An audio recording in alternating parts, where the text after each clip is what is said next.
কি হলো, এখনো তুমি রেডি হলে না যে? আজকে আমার বন্ধুর বার্থডে পার্টিতে যেতে হবে তো, তাড়াতাড়ি তৈরি হয়ে নাও। আর শোনো, আমি কিছুদিন আগে তোমাকে যে লাল রঙের ট্রেন্ডি মডার্ন ওয়েস্টার্ন ড্রেসটা কিনে দিয়েছিলাম না, তুমি কিন্তু ওটাই পরবে। ওই ড্রেসটা পরলে তোমাকে কিন্তু খুব সুন্দর লাগবে। ঠিক বলেছ, আমিও ভেবে রেখেছি আজকে আমি ওই ড্রেসটাই পরে যাব, কারণ ওই জামাটা আমি এখনো একবারও পরিনি। আসলে স্কিন কেয়ার করতে গিয়ে আমার একটু দেরি হয়ে গেল। দাঁড়াও, আমি এখনই ড্রেসটা পরে নিচ্ছি। এই বলে অহনা তার আলমারি খুলে বরের দেওয়া পছন্দের জামা খুঁজতে শুরু করে, কিন্তু অনেক খোঁজাখুঁজি করার পরও অহনা সেই ড্রেসটা কিছুতেই খুঁজে পায় না। এতে করে অহনা ভীষণই আশ্চর্য হয়। অদ্ভুত ব্যাপার তো, ড্রেসটা তো আলমারির মধ্যে একেবারে উপরের তাকেই রাখা ছিল। একদম নতুন ড্রেস, আমি একবারও পরিনি। তাহলে হঠাৎ করে আলমারি থেকে গেল কোথায়? ড্রেসটা কি কেউ চুরি করে নিল? তোমার কি মাথা খারাপ হয়ে গেছে? তোমার আলমারি থেকে আবার জামা কাপড় কে চুরি করতে যাবে? আসলে অনেক বেশি জামা কাপড় হয়ে গেলে যা হয় আর কি, আলমারি ভর্তি ঠাসা জামা কাপড় তো, তাই হয়তো ড্রেসটা ভুলবশত ভেতরে ঢুকে গেছে, তাই তুমি খুঁজে পাচ্ছ না। এক কাজ করো, তুমি অন্য কোনো ড্রেস পরে নাও, তা না হলে আবার দেরি হয়ে যাবে।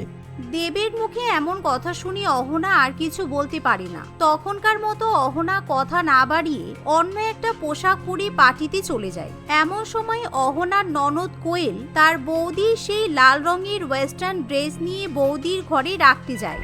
উফ, কালকে সারাদিন তো বৌদির ঘরে ঢোকার সুযোগই পাইনি, সেই জন্য এই ড্রেসটা আমি এখনো পর্যন্ত আলমারিতে রাখতে পারলাম না। এখন বৌদি বাড়িতে নেই, তাড়াতাড়ি জামাটা যেমন ছিল সেরকমই রেখে দিই। আমার বৌদির এত ড্রেসের কালেকশন, বৌদির আলমারি থেকে প্রত্যেকদিন দু একটা জামা কাপড় গায়েব হলেও বৌদি কখনো কিছু বুঝতেই পারে না। আসলে 2 দিন আগে কোয়েল তার বান্ধবীর বার্থডে পার্টিতে যাওয়ার জন্য কোন জামা পরে যাবে কিছুই ঠিক করতে পারে না। দূর, আমার তো সব জামাই পুরানো হয়ে গেছে। আমি যদি এখন কোনো পুরানো জামা আবার রিপিট করি তাহলে আমার বান্ধবীরা খুব হাসাহাসি করবে। ওরা তো সব সময় নিত্য নতুন ট্রেন্ডি জামা কাপড় পরে, ওদের সাথে ওঠা বসা করতে হলে আমাকেও ট্রেন্ডি জামা কাপড় পরতে হবে। মনে হচ্ছে আজকেও বৌদির আলমারি থেকে ড্রেস চুরি করতে হবে, এছাড়া তো আর কোনো উপায় নেই। এই মনে করে কোয়েল তার বৌদির ঘরে যায়। কোয়েল তখনই তার বৌদির আলমারি খুলে জামা কাপড় ঘাঁটতে শুরু করে। আর যেহেতু অহনার সেই লাল রঙের ওয়েস্টার্ন ড্রেসটা আলমারির একদম উপরের তাকেই রাখা থাকে, তাই সেটা খুব সহজেই কোয়েলের চোখে পড়ে। ড্রেসটা দেখা মাত্রই কোয়েলের চোখ দুটো একেবারে চকচক করে ওঠে। ও মাই গড, ড্রেসটা কত সুন্দর, একেবারে ব্র্যান্ড নিউ। ওরে বাবারে, ড্রেসটার দাম তো 20,000 টাকা। আমার দাদাটাও না সত্যি বৌদিকে কত দামি দামি মডার্ন জামা কাপড় কিনে দেয়, কিন্তু বোনের বেলায় কখনো বেরোয় না। কিন্তু বৌদি এখনো জামাটা একবারও পরেনি। যাক, ভালোই হয়েছে, এই জামাটা আমি আগে পরবো। এই বলে কোয়েল তাড়াতাড়ি করে জামাটা নিয়ে নিজের ঘরে চলে যায়। জামাটা আমি তাড়াতাড়ি ব্যাগের মধ্যে ঢুকিয়ে নিই। আমি তো এই জামাটা পরে বাড়ি থেকে বেরোতে পারবো না, তা না হলে বৌদি দেখে ফেলবে। আমি বরং সোনালির বার্থডে পার্টিতে যাওয়ার আগে রিঙ্কির বাড়িতে চলে যাই। রিঙ্কির বাড়িতে গিয়েই আমি এই জামাটা পরে নেব, আর রেডি হয়ে রিঙ্কির সাথে সোনালির বার্থডে পার্টিতে চলে যাব। এখন আমি আপাতত আমার অন্য কোনো ড্রেস পরে বাড়ি থেকে বেরিয়ে যাই। এই বলে কোয়েল তার নিজের একটা সাধারণ জামা পরে ঘরের বাইরে বেরোয়। এমন সময় তাকে দেখে অহনা বলে, কোয়েল, তুমি যে বললে তুমি তোমার বান্ধবীর বার্থডে পার্টিতে যাবে, তাহলে তুমি এভাবে বাড়ি থেকে বেরোচ্ছ যে? বার্থডে পার্টিতে যাওয়ার জন্য কিন্তু জামাটা খুব সিম্পল হয়ে গেছে, আর এই জামাটা তো তুমি আগেও অনেকবার পরেছো। তাতে কি হয়েছে? আমি অত বড় লোক নই যে আমি একটা জামা কেবলমাত্র একবারই পরবো। আমার দাদা তোমাকে নিত্য নতুন জামা কিনে দেয়, কিন্তু আমার তো বাবা বেঁচে নেই যে আমাকে প্রত্যেকদিন নতুন নতুন জামা কিনে দেবে। তাছাড়া আমি একটু সিম্পল থাকতেই পছন্দ করি, তাই আমি এভাবেই বান্ধবীর বার্থডে পার্টিতে যাচ্ছি। এই বলে কোয়েল বাড়ি থেকে বেরিয়ে যায়। কিন্তু কোয়েল আগে তার বান্ধবী রিঙ্কির বাড়িতে যায়। সেখানে সে তার বৌদির আলমারি থেকে চুরি করে নিয়ে আসা জামাটা পরে নেয় এবং খুব সুন্দর করে সাজগোজ করে বান্ধবীর বার্থডে পার্টিতে চলে যায়। সেদিন কোয়েলকে অস্বাভাবিক সুন্দর দেখায়, সেই জন্য সবাই কোয়েলের খুব প্রশংসা করে। কোয়েল বান্ধবীর বার্থডে পার্টিতে অনেক সেলফিও তোলে। ফটোগুলো সোশ্যাল মিডিয়াতে আপলোড করার আগে আমি বৌদিকে ব্লক করে দেব, তা না হলে বৌদি যদি ফটোগুলো দেখতে পেয়ে যায় তাহলে বৌদি জেনে যাবে আমি ওর জামা কাপড় চুরি করে পরি। এভাবেই বান্ধবীর বার্থডে পার্টি অ্যাটেন্ড করার পর কোয়েল আবার বাড়িতে ঢোকার আগে তার বৌদির পোশাক পরিবর্তন করে নিজের পোশাক পরে বাড়িতে ঢোকে। কিন্তু 2-3 দিন কেটে গেলেও কোয়েল সেই জামাটা তার বৌদির আলমারিতে রাখার সুযোগ পায় না। আর আজকে যখন অহনা অনেক রাত্রিবেলা বরের বন্ধু জন্মদিনের পার্টি থেকে বাড়িতে ফিরে আসে, তখন সে আলমারি খুলতেই তার সেই লাল রঙের জামাটা দেখতে পায়, যা দেখে অহনা খুবই অবাক হয়। এ কি, পার্টিতে যাওয়ার আগে আমি তো এই জামাটা কিছুতেই খুঁজে পেলাম না, তাহলে আবার হঠাৎ করে এই জামাটা আলমারির মধ্যে কি করে চলে এলো? দেব, আমি তোমাকে বললাম না আমার আলমারি থেকে কেউ নিশ্চয়ই জামা কাপড় চুরি করছে। দেখো, আমার নতুন জামায় ডিপ ব্রাউন কালারের লিপস্টিক লেগে আছে। এই জামাটা থেকে খুব বাজে ঘামের গন্ধও বেরোচ্ছে। আমি তো এই জামাটা একবারও পরিনি, তাহলে এগুলো কিভাবে হলো? আরে বাবা, কি করে জানবো? আর তাছাড়া তোমার আলমারি থেকে জামা কাপড় কে চুরি করবে? তুমি কার উপর সন্দেহ করছো? আমার মনে হচ্ছে এটা নিশ্চয়ই তোমার বোনের কাজ, কারণ ওই কিন্তু এরকম ডার্ক ব্রাউন কালারের লিপস্টিক ব্যবহার করে। আর আমি জামাটার ট্যাগ সহ আলমারির মধ্যে তুলে রেখেছিলাম। এই জামার ট্যাগটাও কিন্তু এখানে নেই। তোমার কি মাথা খারাপ হয়ে গেছে? আমার সরল সিধা সাদা বোন কখনো এরকম কাজ করবে না। তাছাড়া আমার বোন তো এই ধরনের মডার্ন জামা কাপড় পরেও না। খবরদার কিন্তু আমার বোনের নামে উল্টোপাল্টা বদনাম দেবে না বলে দিলাম। মা যদি এখন জানতে পারে না, তাহলে কিন্তু বাড়ি মাথায় করে ফেলবে। আসলে তোমার অনেক বেশি জামা কাপড় হয়ে গেছে বলে সবকিছু গুলিয়ে যাচ্ছে। কেউ তোমার জামা কাপড় চুরি করে পড়ছে না, বুঝেছো? দেবের মুখে এমন কথা শুনে অহনা আর কিছু বলতে পারে না। এভাবেই দেখতে দেখতে কিছুদিন কাটে। এরই মধ্যে আবার একদিন কোয়েলের কলেজে ফ্রেশার্স প্রোগ্রামের আয়োজন করা হয়। কোয়েল এবং তার বান্ধবীরা সবাই মিলে সেই প্রোগ্রামে মডার্ন গাউন পরে যাবে বলে ঠিক করে। তাই কোয়েল আবার সুযোগ বুঝে তার বৌদির ঘরে গাউন চুরি করতে চলে যায়। ওয়াও, এই পিঙ্ক কালারের গাউনটা তো ভীষণ সুন্দর। আমি কলেজে এই গাউনটাই পরে যাব। এত সুন্দর স্টাইলিশ গাউন দেখে আমার বান্ধবীরা একদম অবাক হয়ে যাবে। তাড়াতাড়ি গাউনটা নিয়ে আমার কলেজের ব্যাগের মধ্যে ঢুকিয়ে রাখি। আমি কালকে কলেজে গিয়ে এই জামাটা পরবো। সেই সময় অহনা রান্নাঘরে রান্না করতে ব্যস্ত থাকায় সে কিছু দেখতেও পায় না। কোয়েল তার বৌদির গাউন চুরি করে কলেজের ব্যাগের মধ্যে ভরে রাখে। কিন্তু পরের দিন সকালে অহনার একমাত্র বোন রূপালী দিদির শ্বশুরবাড়িতে এসে হাজির হয়। এই দিদি, আমার কলেজে আজকে ফ্রেশার্স প্রোগ্রাম আছে। আমার বান্ধবীরা সবাই পিঙ্ক কালারের গাউন পরবে বলে ঠিক করেছে। তুই তো কিছুদিন আগে একটা খুব সুন্দর পিঙ্ক কালারের গাউন কিনেছিস। আমাকে ওই গাউনটা দে তো, আমি ওই গাউনটা পরে আজকে কলেজে যাব। তুই তাড়াতাড়ি আমাকে একটু রেডি করিয়ে দে প্লিজ, আমার কিন্তু অনেক দেরি হয়ে গেছে। বাবা, তোরা আবার বান্ধবীরা কালার ম্যাচ করে জামা পরছিস? আমার ননদও তো তোর কলেজেই পড়ে। ও তো দেখলাম নর্মাল একটা চুড়িদার পরে কলেজে গেল। যাই হোক, দাঁড়া, আমি এখনই গাউনটা বার করে দিচ্ছি। এই বলে অহনা আলমারি খুলে সেই পিঙ্ক কালারের গাউনটা খুঁজতে শুরু করে, কিন্তু সে কিছুতেই গাউনটা খুঁজে পায় না। কি যে হচ্ছে আমি তো কিছু বুঝে উঠতে পারছি না। বোন, তুই রাগ করিস না। আসলে আমি ওই গাউনটা কোথায় রেখেছি এখন খুঁজে পাচ্ছি না। আমার কাছে আরো অন্যান্য অনেক গাউন আছে। তুই এগুলোর মধ্যে থেকে অন্য কিছু একটা পরে নে। কিন্তু রূপালী কিছুতেই অন্য কোনো কালারের গাউন পরতে চায় না, কারণ তার বান্ধবীরা সবাই গোলাপি রঙের গাউন পরে যাবে। তাই রূপালী তার দিদির উপর খুবই রেগে যায়। কিন্তু দুই বোন মিলে অনেক খোঁজাখুঁজি করলেও সেই গাউন কিছুতেই খুঁজে পাওয়া যায় না। তাই বাধ্য হয়ে রূপালী অন্য রঙের একটা গাউন পরে কলেজের ফ্রেশার্স প্রোগ্রামে চলে যায়। কি যে হচ্ছে আমি তো কিছুই বুঝতে পারছি না। কোয়েল তো আজকে চুড়িদার পরে কলেজে গেল। ওকে তো কখনো আমার জামা কাপড় পরতেও দেখি না। তাহলে আমার জামাগুলো কি এমনি এমনি গায়েব হয়ে যাচ্ছে? অন্যদিকে রূপালী যখন কলেজের প্রোগ্রামে যায়, তখন সে তার দিদির ননদ অর্থাৎ কোয়েলকে সেই গোলাপি রঙের গাউন পরে থাকতে দেখে, যা দেখে রূপালী একেবারে তেলে বেগুনে জ্বলে ওঠে। রূপালী তখনই তার দিদিকে ফোন করে বলে, দিদি, তুই আমাকে মিথ্যা কথা না বললেই পারতিস। তুই পিঙ্ক কালারের গাউনটা তোর ননদকে পরতে দিয়েছিস সেটা তো বললেই হতো। শুধু শুধু এত বাহানা করলি। এখন বোনের চেয়ে তো ননদ আপন হয়ে গেছে। বিয়ে হয়ে গেছে বলে বোনকে পর করে দিয়েছিস, তাই না? যাই হোক, আমি আর কখনো তোর কাছে কোনো ড্রেস চাইতে যাব না। আমার ভুল হয়ে গেছে। এই বলে রূপালী তার দিদির মুখের উপর ফোন কেটে দেয়। এমন সময় অহনা বারে বারে তার বোনকে ফোন করলেও রূপালী রাগ করে কিছুতেই তার দিদির ফোন ধরে না। তাই অহনা সেদিন তার ননদের বাড়ি ফেরার জন্য অপেক্ষা করতে থাকে। কিন্তু রাত্রিবেলা কোয়েল যখন বাড়িতে ফিরে আসে, তখন সে নিজেরই একটা চুড়িদার পরে বাড়িতে ঢোকে। কোয়েল, তুমি এতদিন ধরে আমার জামা কাপড় চুরি করে পরছো?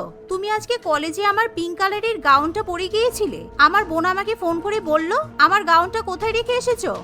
এমন কথা শুনে কোয়েল খুবই ভয় পেয়ে যায় আর সে মিথ্যা কথা বলতে শুরু করে। মা, দাদা, তোমরা দেখো না বৌদি আমার উপর কেমন অপবাদ দিচ্ছে। আমি তো আমার এই নতুন চুড়িদারটা পরেই কলেজে গিয়েছিলাম। আমি আবার বৌদির গাউন চুরি করতে যাব কেন? বৌদি, তোমার বোন হয়তো ভুল দেখেছে। ও কাকে দেখতে কাকে দেখেছে তার কি কোনো ঠিক আছে? তোমার বোন তো আমার থেকে অনেকটাই সিনিয়র। ও ঠিকভাবে আমাকে চেনেও না, সেই জন্য মনে হয় অন্য কাউকে দেখেছে।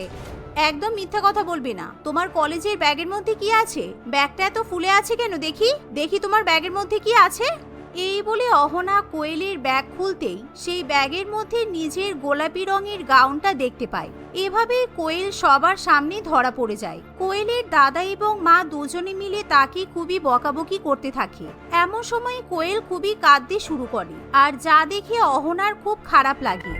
আরে বাবা কোয়েল, তুমি কাঁদছো কেন?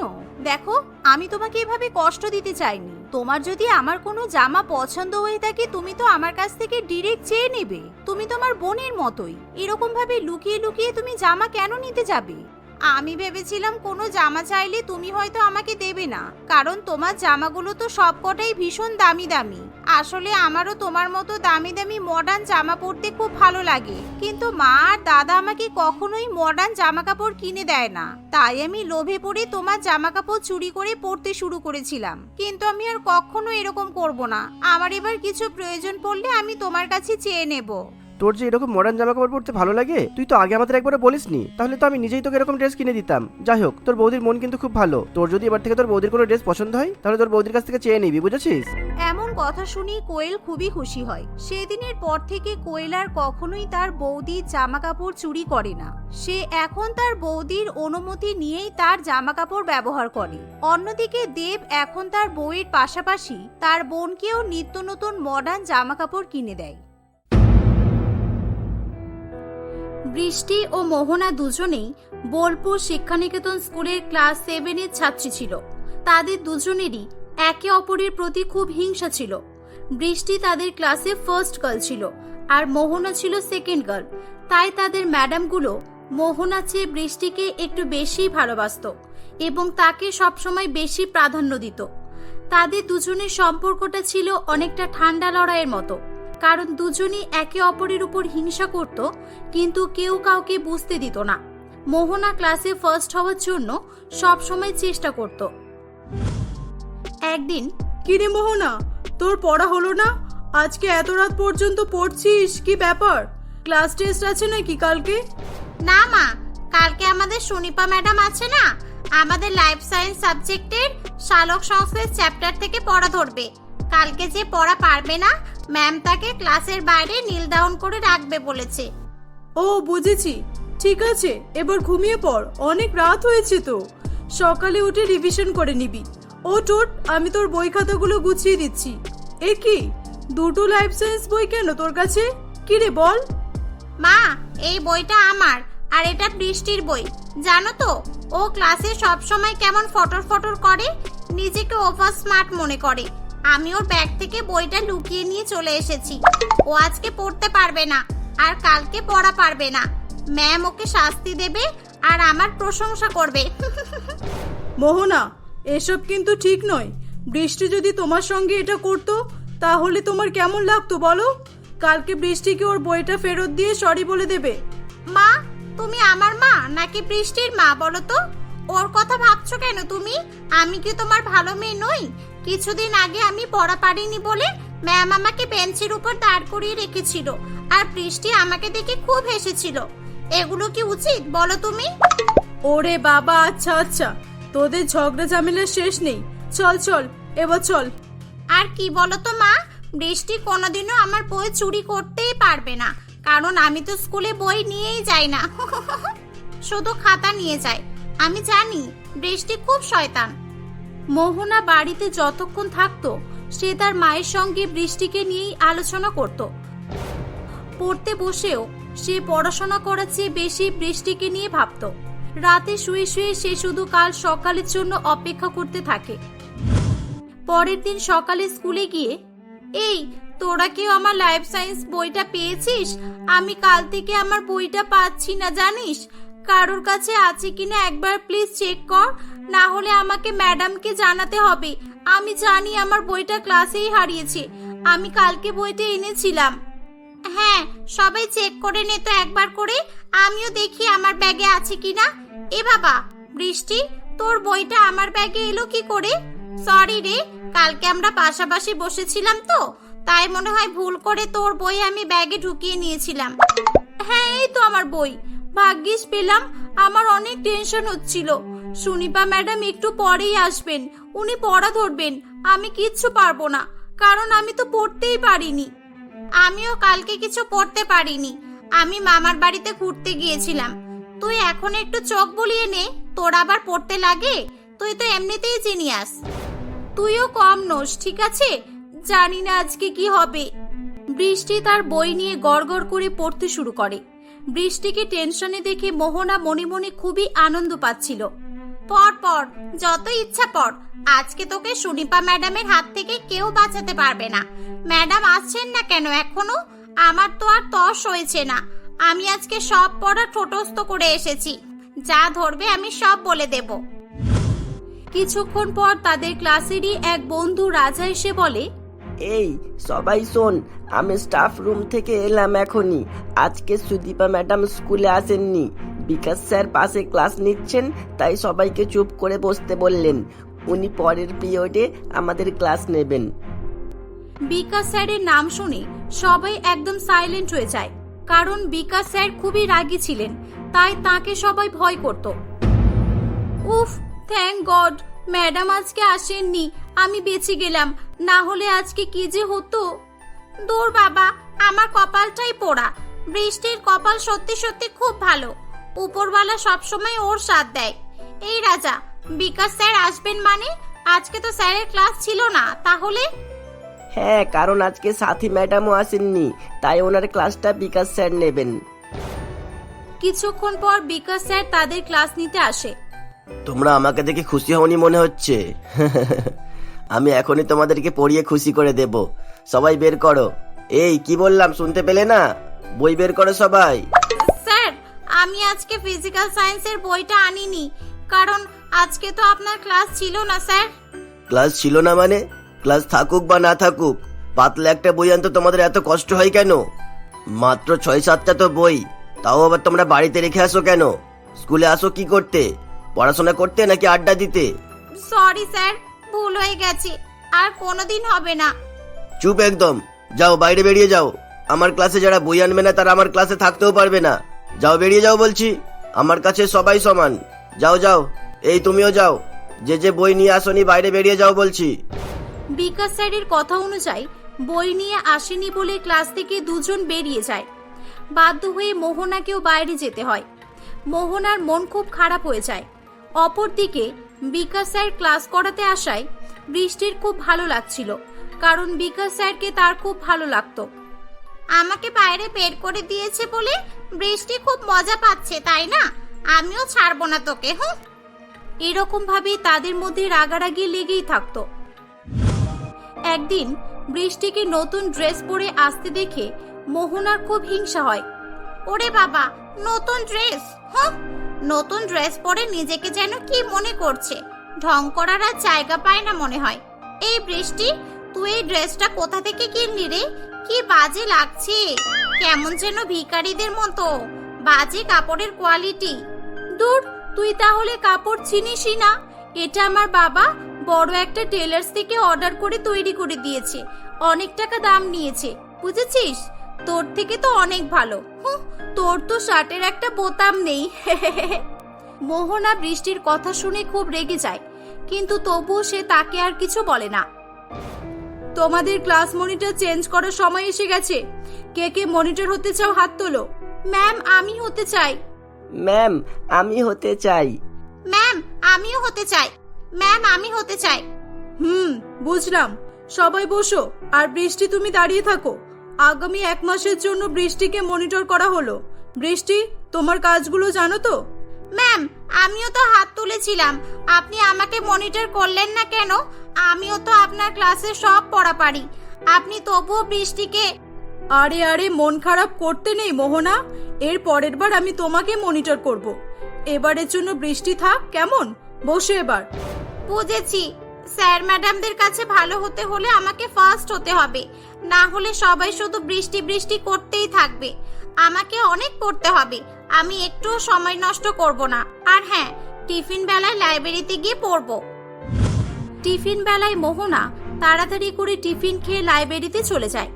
সেখানে গিয়ে সে দেখে যে বৃষ্টি আগে থেকেই কিছু নোটস নিয়ে পড়াশোনা করছে। ওরে বাবা, এ তো দেখছি আমার চেয়ে সবসময় এগিয়ে থাকে। তাই বলি টিফিন বেলায় একে পাওয়া যায় না কেন? কিসের নোটস পড়ছে ও? ও বাবা, এ তো দেখছি নোটসের বাঞ্চ নিয়ে এসেছে। এই বৃষ্টি, তুই কি পড়ছিস রে? এই নোটসগুলো তুই কোথায় পেলি? তোর টিউশন থেকে দিয়েছে নিশ্চয়ই।